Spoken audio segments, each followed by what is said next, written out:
पश्चिम बंगाल के मुर्शिदाबाद में विधायक हुमायूं कबीर द्वारा नई बाबरी मस्जिद की नींव रखे जाने के बाद राज्य की राजनीति अचानक तेजी से गर्मा गई है। 6 दिसंबर के दिन की गई इस पहल ने न सिर्फ राजनीतिक हलचल बढ़ाई है, बल्कि पूरे प्रदेश में नए धार्मिक और सामाजिक विमर्श को जन्म दे दिया। इसी बीच कोलकाता के ब्रिगेड परेड ग्राउंड में सनातन संस्कृति संसद ने लोको कंठे गीता पाठ की विशाल आयोजन किया, जिसमें करीब 5 लाख लोगों ने एक साथ पवित्र भगवत गीता का पाठ किया। यह आयोजन अपने पैमाने और धार्मिक एकता के संदेश के कारण पूरे देश में चर्चा का विषय बन गया। गीता पाठ में भागेश्वर धाम के पीठाधीश्वर धीरेन्द्र कृष्ण शास्त्री ने भी हिस्सा लिया। इस दौरान धीरेन्द्र शास्त्री ने एक बड़ा बयान दिया। हम पूरे पश्चिम बंगाल और कोलकाता के वासियों को और भारतवासियों को बहुत बहुत साधुवाद दे रहे हैं। सनातन एकता ही इस देश का और विश्व का, विश्व शांति का सबसे बड़ा माध्यम है। भारत में हम तनातनी नहीं, सनातनी चाहते हैं। भारत में हम गजवाए हिंद नहीं, भगवाए हिंद चाहते हैं। गीता एकमात्र ऐसा ग्रंथ है जिसके माध्यम से पूरे विश्व में सामाजिक समरसता, एकता और एकत्व का भाव जागृत किया जा सकता है। गीता ग्रंथ महान है, गीता का ज्ञान महान है, गीता भारत की शान है और गीता ही भारत का स्वाभिमान है। जिस घर में गीता जी हैं वह घर भी देवालय से कम नहीं है, जिसके जीवन में गीता। इसलिए पढ़ो गीता, जियो गीता और जीवन को बहुत प्रसन्नतामय रखो।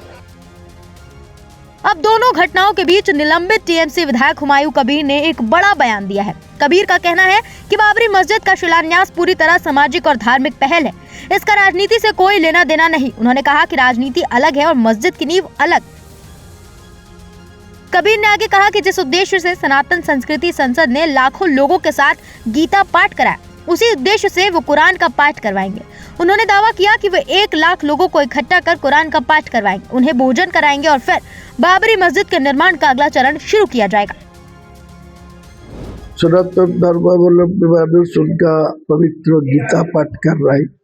मैं अभी इस्लाम धर्मावलंबी मानुष मेरा 1 लाख हाफिज को लिए मैं कुरान पाठ कराएंगे, वहाँ से खाना खिलाएंगे अच्छा से लोगों को।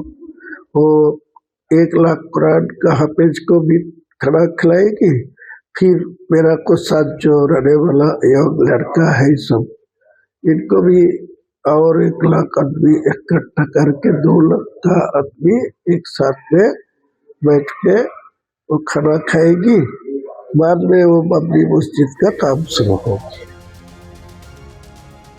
इसके साथ ही उन्होंने राम मंदिर और अयोध्या के इतिहास का हवाला देते हुए कहा कि 450 साल तक बाबरी मस्जिद वहां थी, उसे गिराया गया और दूसरी जगह मस्जिद बनाने को कहा गया, लेकिन काम आगे नहीं बढ़ा। कबीर ने साफ कहा कि अब जब वे मुर्शिदाबाद में बाबरी मस्जिद बना रहे हैं तो किसी को इससे परेशानी नहीं होनी चाहिए। अरे भैया, ये कोई उद्देश्य नहीं है। बाबरी मस्जिद था, 450 साल से वह इमारत खड़ा था अयोध्या में, तो वो डिमोलाइजेशन कर दिया, तोड़ दिया, रिमूव कर दिया, तब नहीं बनाओगी। कोई सुप्रीम कोर्ट में जो निर्णय लिया 2019 में, तो साफ साफ कह दिया जो जाएगा मैं रामलीला को दे दिया, रामलीला का राम मंदिर बन गया। तो दूसरा को तो बाबरी मस्जिद बनाने के लिए लैंड दिया, लेकिन वो बना नहीं पाया। तो भाई मुर्शिदाबाद के बनाएंगे तो किसी को तो तकलीफ नहीं होना चाहिए ना।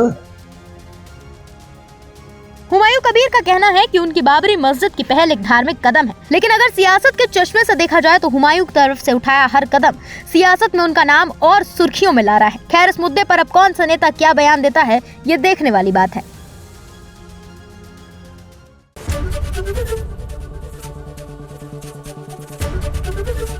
एबीपी गंगा, खबर आपकी, जुबान आपकी।